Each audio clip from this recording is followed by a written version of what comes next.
이어서는 이제 마지막 발제인데요. 무위를 실천하는 공동체를 향하여라는 제목입니다. 발제하실 분은 명법 스님이시고요. 불어불문학을 전공하셔서 거쳐서 미학을 전공하시고 박사학위를 받으시고 그리고 불교를 가르치시면서 또 현재는 해인사 구기람에 계시고 역시 본지 편집위원이십니다. 스님 명법 스님을 모시고 마지막 발제를 들어보도록 하겠습니다. 네, 안녕하십니까. 제가 맡은 주제는 이제 위기에 대한 좀 더 미래에 어떤 그 대책을 가질 것인가 하는 그런 부분의 내용을 하겠습니다. 집이 불타고 있다. 이 말은 2019년 다보스 포럼에서 그레타 툰베리가 기후 변화의 심각성을 호소하면서 세계의 정치, 경제 지도자들에게 했던 말입니다. 지난해 코로나 바이러스 팬데믹이 시작되면서 조르조 아감뱀과 슬라보의 지젝 같은 이 시대를 대표하는 철학자들이 이 말을 인용하였습니다. 그것으로서 이 말은 이 시대의 총체적인 위기를 상징하는 비유가 되었습니다. 집이 불타고 있을 때 우리는 어떤 행동을 해야 할까요? 그런데 한 가지 중요한 점은 우리가 사라져도 이 행성은 남아있을 것이라는 사실입니다. 코로나 바이러스를 대처하는 태도에 대해서 아감뱀과 지젝은 첨예하게 다른 입장을 가지고 있음에도 불구하고 이 두 사람 모두가 현재 일어나는 위기 상황이 하나의 문명이 붕괴하고 있는 그런 징후라는 점에 대해서는 같은 생각을 하고 있습니다. 해변에서 모래에 그린 얼굴이 지워지는 것처럼 현재의 인간은 사라질 것이다 라는 아감뱀의 비감에 어린 경고와 팬데믹이 우리가 인간이 되는 모든 일의 기본적인 의미를 포함해서 모든 것을 다시 생각하게 될 새로운 시대를 공표한다 라고 한 지젝의 단호한 가설은 모두 코로나 바이러스 팬데믹을 비롯한 여러 가지 재반 위기들이 현재 불타고 있는 집이 바로 우리 인간 자신이라는 점을 말하고 있습니다. 불타는 집의 비유는 법화경에서도 나옵니다. 불타는 집이 바로 인간 존재 자체임을 일깨운 부처님의 가르침과 마찬가지로 이 불타는 집의 비유는 근대 문명을 구축해온 우리 인류에 대한 모든 것을 다시 사유하지 않으면 안 된다는 발본적으로 다른 사유를 촉구하는 언명으로 받아들여야 하겠습니다. 흔히 우리는 근대의 삶을 산다고 합니다. 하지만 근대는 주어진 세계가 아니라 우리들이 인간 주체와 그들의 실천에 의해서 만들어진 어떤 것입니다. 홉스나 로크, 루소 같은 계몽주의 사상가들이 주장한 개체적 존재로서의 인간, 그리고 그들에 의해서 자유로운 계약으로 만들어진 사회라는 공동체, 이 이념은 허구적인 이론에 불과함에도 불구하고 근대 사회는 그러한 원리에 따라 구성되어서 거기에 따라 사적 소유의 주체로서 개인이 성립하고 또 도시와 국가, 관료제도, 여러 가지 규율들이 만들어졌습니다. 오늘 제가 소개하려고 하는 포스트 모던 사상가인 낭시는 바로 이렇게 개인이라고 말해지는 존재, 다시 말해서 더 이상 나눌 수 없는 인디비듀얼이라는 나누어질 수 없는 그런 대신할 수 없는 특권적 존재라는 이 사실로부터 근대가 여러 가지 성취를 얻었다고 말하고 있습니다. 그것은 특별히 전제 정치로부터 해방될 수 있는 길을 만들었습니다. 그러나 다른 한편으로는 공동체가 해체되는 여러 가지 상흔들을 남겼고 분열된 사회와 기술 정치의 지배, 그리고 사회화된 권력과 자유, 또 고립된 벽에 갇힌 삶 등등 이런 문제를 발생시켜서 다시금 공동체에 대한 욕망을 추동하고 있다고 지적하고 있습니다. 우리가 지금 겪고 있는 심각한 위기는 지구의 공동체적인 노력이 있지 않고는 해결할 수 없다는 인식에 따라서 현재 많은 곳에서 공동체가 다시 소환되고 있습니다. 하지만 이 공동체의 담론이 긍정적이지만 않고 이상화하고 있지 않은가 하는 우려도 할 수밖에 없습니다. 과거 언젠가 우리가 평화롭게 공존하면서 공동의 가치를 지니고 있었던 공동체, 루소가 생각했던 것처럼 조화로운 원초적 공동체는 역사적으로 한 번도 존재한 적이 없는 가공의 실체입니다. 또 다른 한편으로는 공동체를 불온한 것으로 여기는 시선도 여전히 남아 있습니다. 공산주의와 그리고 서구 국가에서 출몰하고 있는 신나치즘, 극우 인종주의, 그리고 아시아 국가에서 여전히 떨치지 못하고 있는 전근대적 전제주의, 이런 것들이 공동체를 말할 때 떠올리게 됩니다. 다른 한편으로 공동체를 향한 수많은 시도들이 실패했다는 사실도 공동체 담론을 진전시키는 걸림돌이 되고 있습니다. 그래서 우리 시대 공동체는 불가능한 기대로 치부되거나 또는 공동체 구성에 필요한 어떤 기술적 문제만 토론의 대상이 되어 왔습니다. 낭시는 이러한 공동체의 위험을 인정하면서 공동체가 자신의 고유한 본질을 공동체 전체에 실현시키고 그 본질로부터 인간의 본질을 완성하려고 하는 일반적인 공동체 이론을, 그 이념을 비판하고 있습니다.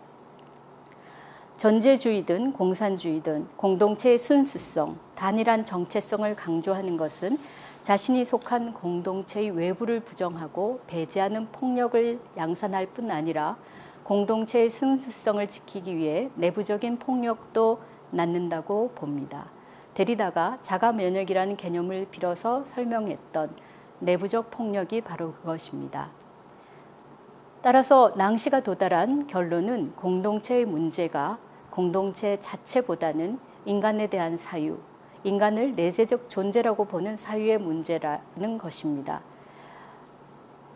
공동체의 구성원인 개인은 특권적이고 분할할 수 없다는 생각, 바로 인간이 내재적으로 본질을 갖고 있는 그런 존재라는 생각이 문제라고 비판하면서 그렇게 보는 관점을 내재주의라고 이름합니다. 그리고 그것은 단순히 전제주의만 아니라 개인주의라는 문제도 나왔다고 비판하고 있습니다. 이런 비판을 통해 낭시는 개인은 만들어진 것이고 개인의 문화와 개인에 대한 예찬, 이런 것들이 근대 이후에 발생한 관념에 지나지 않는다고 결론 짓습니다. 낭시에 따르면 절대적으로 분리된 개인으로서는 어떤 관계도 만들어낼 수 없습니다.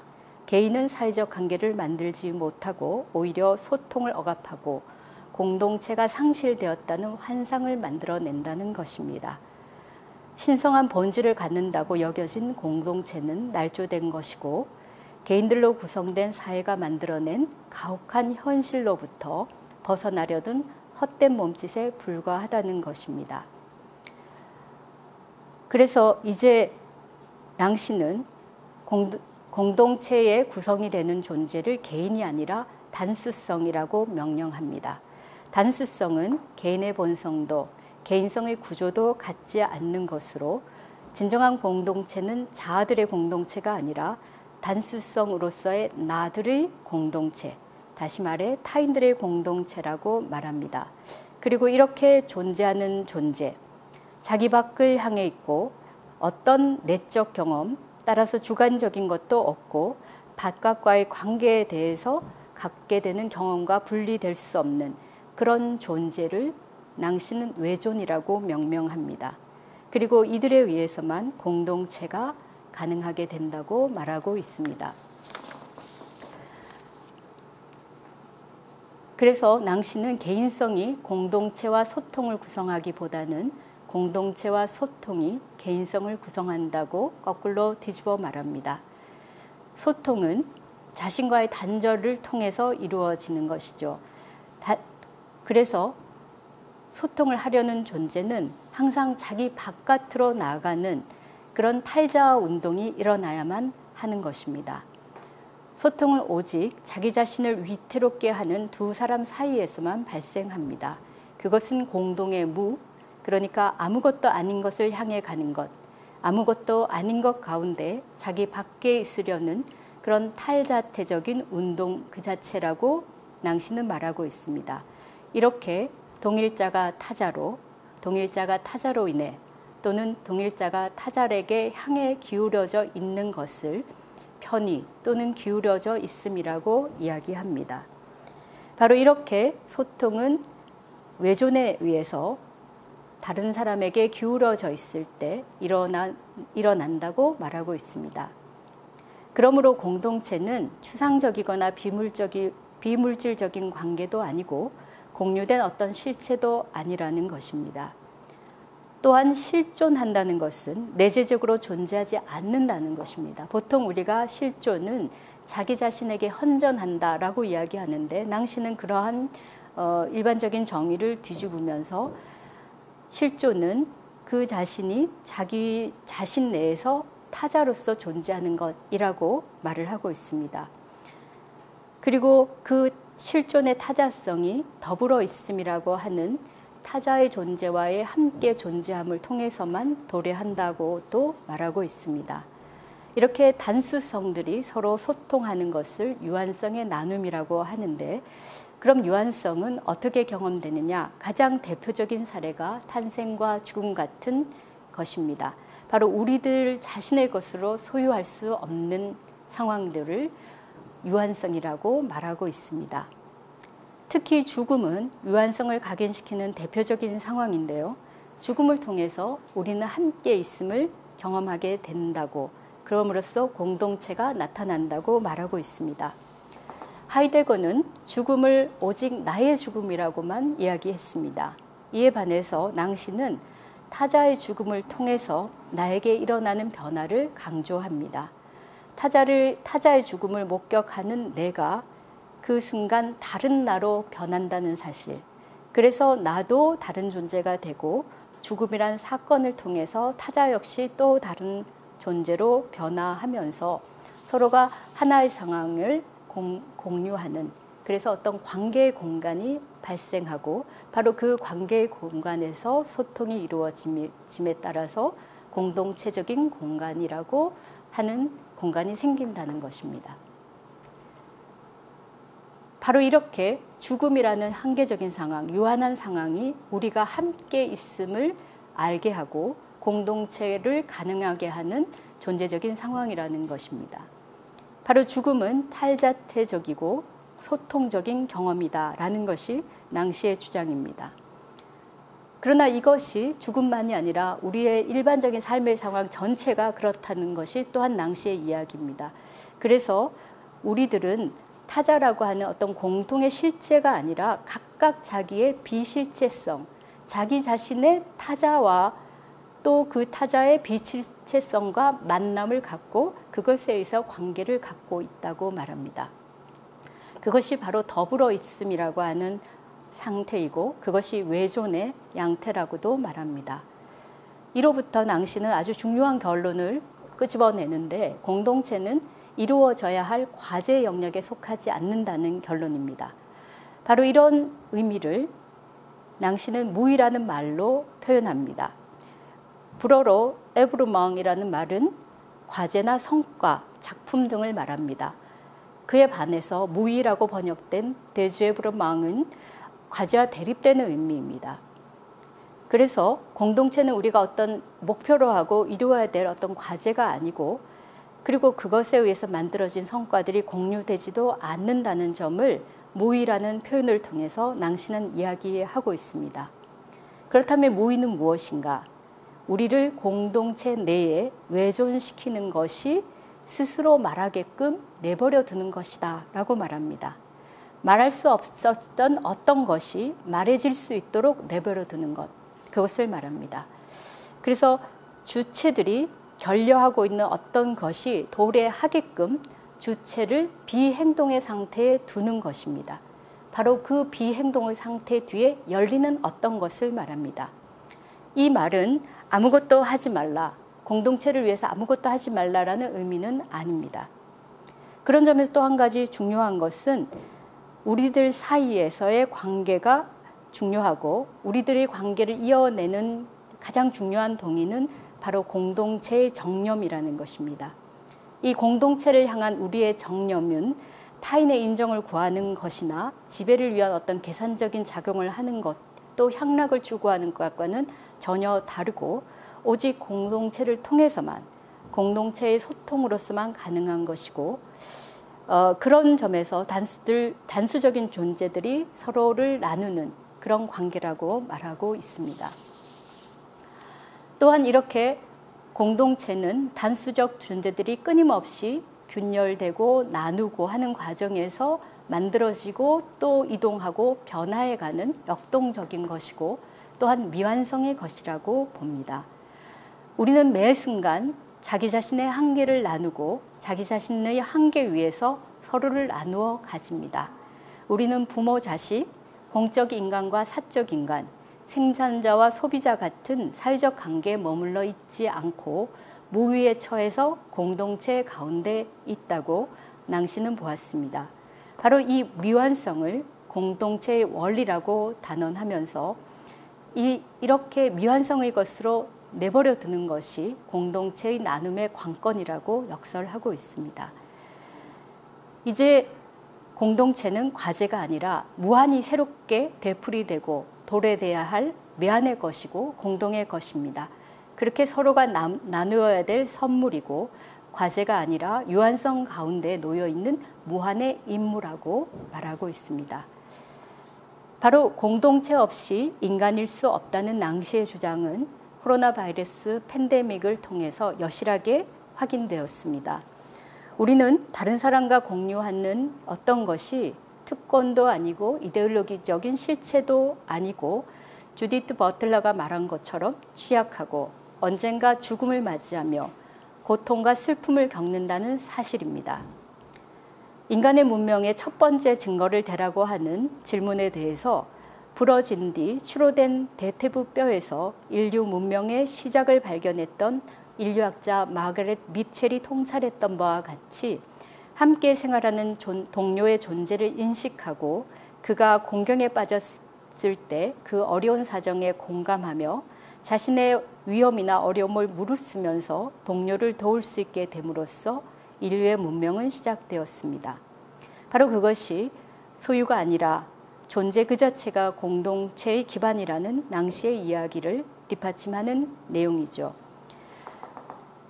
하지만 낭시는 공동체의 담론에서 우리 현대사회가 당면하고 있는 공동체의 문제, 공동체의 붕괴, 개인주의의 폐해 이런 것들의 답을 찾기가 쉽지 않다는 점도 확인할 수 있습니다. 무의의 공동체 한국어판 서문에서 낭시는 자신이 주장한 무의가 비행동이라고 밝히고 있습니다. 행동이 어떤 작품을 만든 것과 같은 또는 독립적인 사물과 같은 세계에 존재한 어떤 것을 생산하고 실현시키는 방법이라면 무의는 분명히 비행동이라고 말합니다. 하지만 이 비행동이 무언가를 생산하진 않지만 우리 자신을 변화시킬 수 있다는 점에서 그것 역시도 어떤 행동이고 실천이라고 부를 수 있습니다. 어떤 면에서 비행동은 어떤 물러난 가운데 어떤 받아들임이고 또 비심리학적 의미에서 수동성을 갖고 있는 것입니다. 바로 이 수동성이 타자를 향한 열림이고 도래하게 내버려두는 존재하게 내버려두는 일입니다. 그것은 단지 어떻게든 되라, 캐세라세라라는 식의 자유주의적인 방임이 아니라 무언가가 도래하는 것을 떠맡고 기다리고 감내하고 받아들이는 작용이고 그래서 도래하게 내버려둠은 구체적 상황 속에서 주어지고 현실 세계 속에서 타자라는 상황에 개입함으로써 얻어지는 구체적 움직임이 됩니다. 바로 그것이 열림이고 직접적인 행동은 아니지만 어떤 의미에서는 정치를 넘어선 무한한 질서의 질서라는 점에서 현실 정치와 관계를 맺을 수 있다고 낭시는 말하고 있습니다. 과연 이런 낭시의 이야기를 우리들 자신에게 적용시켜 본다면 어떻게 될까요? 단순히 인권이나 휴머니즘, 우애나 사랑만으로는 공동체를 향한 정념을 만들기는 어렵다는 것이 낭시와 그들 비슷한 학자들의 생각입니다. 또한 요즘 우리들이 강조하고 있는 자기계발서에서 말하는 힐링이나 따뜻한 인간관계 역시 공동체를 향한 정념으로 보기는 어렵다는 것입니다. 오히려 이미 결정된 사회에서 돌아서는 위험하고 급진적인 박탈과 비움을 요청한다는 것입니다. 우리가 동양에서도 무의라는 말을 사용합니다. 번역자인 박준상이 긍정했듯이 낭시 사상에는 동양 사상적인 요소가 있습니다. 동양 사상에서 무의는 그저 아무것도 하지 않음을 뜻하지 않습니다. 에드워드 슬링거랜드라는 미국의 학자는 무의가 애쓰지 않거나 행하지 않는 것이 아니라 최적으로 활동적이고 효과적이며 동적이고 그렇지만 힘들이지 않으면서 자기의 마음을 의식하지 않는 마음 상태라고 이야기합니다. 무의는 힘들이지 않음과 자기를 의식하지 않음을 특징으로 한다는 것입니다. 그리고 그것에 대한 내적 감각을 잃지 않습니다. 바로 그런 상태에서 우리는 가장 활동적일 수 있고 심지어는 가장 효율적일 수 있다고 말하고 있습니다. 그리고 그는 세계와의 조화로운 관계를 맺을 수 있다는 것입니다. 무의에 있는 사람들은 주변 사람들에게 강력한 영향력을 주기도 하고 어떤 카리스마를 가진 존재로도 표현됩니다. 또 사람들은 그를 믿고 신뢰하고 좋아하게 되고 그 이유는 다른 사람들에게 편안함을 주기 때문입니다. 이 편안함이 바로 낭시가 말했던 우리가 공동체로 편의되어 있음, 기울어져 있음이 아닌가 그렇게 생각됩니다. 고대 중국에서 무의는 반사회적인 은거나 초세속적인 종교 활동으로 간주되었지만 그 속에서도 우리는 어떤 사회적 특징을 볼 수 있습니다. 논어나 도덕경 장자에서 무의의 도는 군자, 다시 말해 통치계급의 도로서 제시되었습니다. 말하자면 인간의 협력과 조화를 위한 방법으로 간주되었고 더 나아가서는 하늘의 도, 그것에 대한 신념으로 이해되었습니다. 따라서 무의는 인간의 삶을 더 큰 공동체적인 관점에서 바라본다는 것을 의미합니다. 이러한 비움의 방식은 정치를 넘어서 무한의 질서인 질서라는 점에서 현실 정치와 관계를 맺을 수 있다라는 낭시의 말과 상응하는 것으로 보입니다. 슬링거랜드는 무의는 너무 열심히 하지 않기, 흐름을 따르기, 완전한 몰입 같은 특징을 보여주고 있기 때문에 현대사회에서 생기는 과도한 일함, 워크홀릭 같은 문제들을 해결할 수 있다고 말합니다. 하지만 기술적인 측면만이 아니라 정치적으로도 무의의 힘은 강력합니다. 지제기 주장했듯이 자본주의는 끊임없이 미래를 향한 미래를 위해서 더 많은 돈을 벌기 위해서 현재의 즐거움을 희생하고 포기합니다. 그래서 현재를 희생하는 자본주의적인 이러한 진실을 지금 바로 우리가 팬데믹 상황에서도 보게 됩니다. 특히 팬데믹 상황에서 우리가 경제 성장에 대한 집착을 여전히 내려놓지 못하고 있습니다. 사회적 거리두기에 대한 저항 역시도 개인의 자유의 문제가 아니라 경제 논리였다는 점을 생각해 본다면 자본주의가 갖고 있는 희생적 진실의 상황을 극명하게 볼 수 있습니다. 바로 이러한 감내를 멈추고 현재를 있는 그대로 받아들이고 노력하지 않기 위해서 노력하는 그러한 개발성과 자발성이야말로 현재 우리가 갖고 있는 문제를 해결할 수 있는 방식이 아닐까 생각해 봅니다.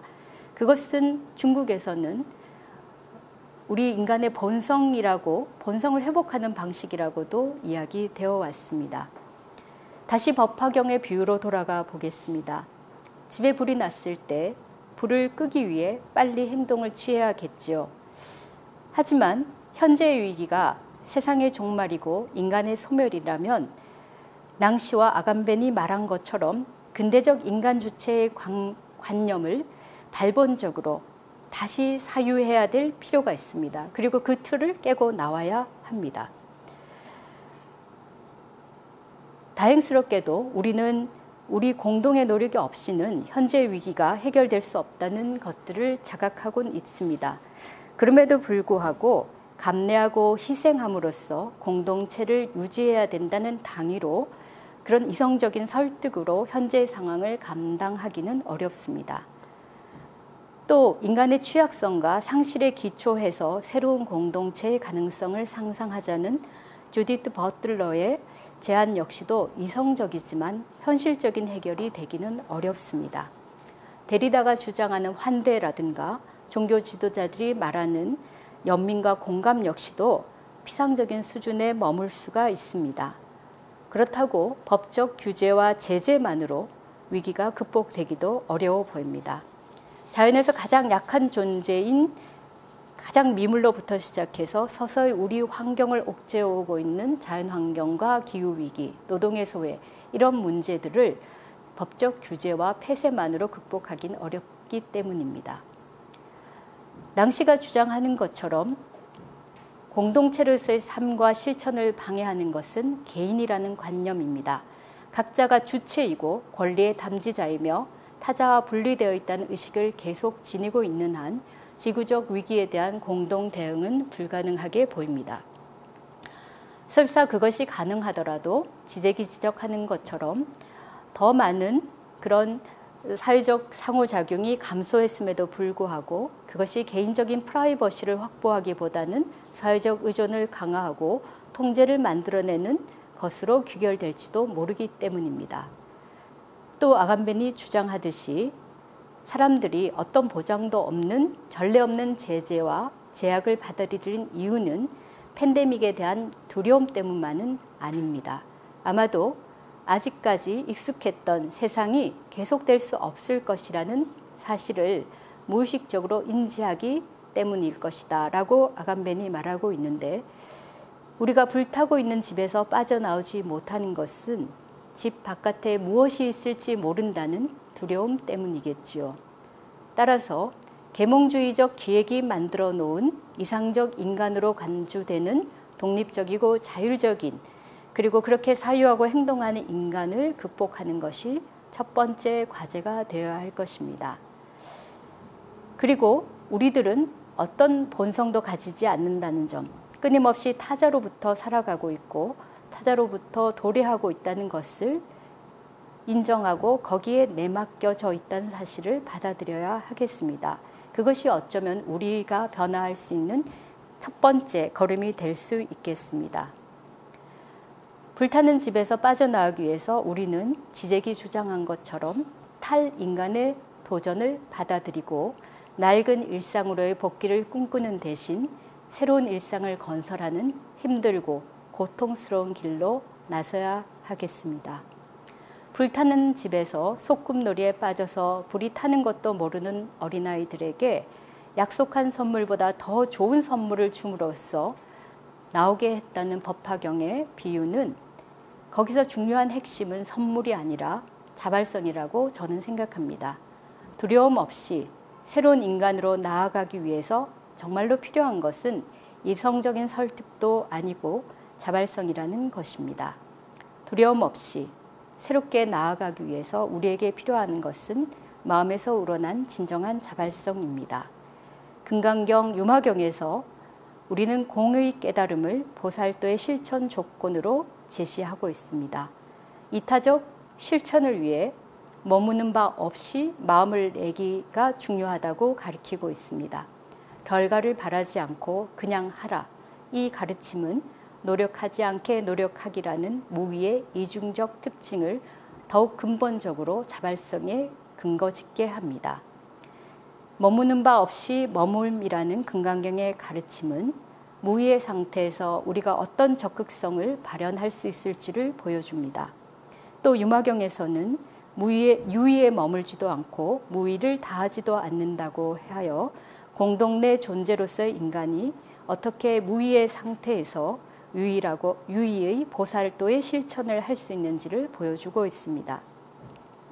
이러한 통찰에 근거해서 불교는 공동체의 범위를 인간과 동물을 포함한 중생계, 나아가 우주 법계로 열어놓고 있습니다. 무위에 처한 인간은 이성적인 자기 통제를 필요로 하지 않습니다. 그는 자발성에 따라서 행동하고 자신을 타자에 열어둡니다.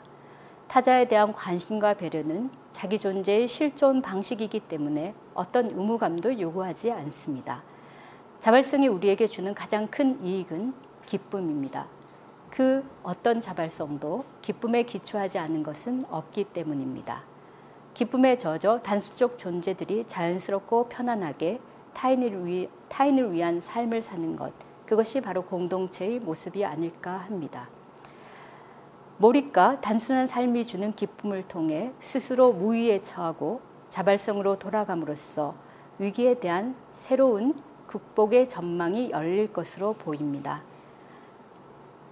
아는 자는 좋아하는 것만 못하고 아는 자는 좋아하는 자와 같지 않고 좋아하는 자는 즐기는 자만 같지 않다라고 해서 즐기는 것이 가장 좋다라고 말했던 공자의 말처럼 무위의 공동체, 무위를 수행하는 공동체에서 우리는 근대적인 인간, 개인이라고 하는 인간을 넘어서서 탈인간의 새로운 길로 나아갈 수 있습니다. 그리고 자연에서 느끼는 기쁨, 자발성에서 느끼는 기쁨 가운데 동물과 식물, 인간 모두가 고통을 느끼고 취약하고 한계를 지닌 존재로서 서로에게 기대어 있다는 사실을 받아들일 수 있습니다. 바로 거기서 공동체가 복원될 것이고 또한 어떤 전환이 시작될 수 있지 않을까 그렇게 기대됩니다. 고맙습니다.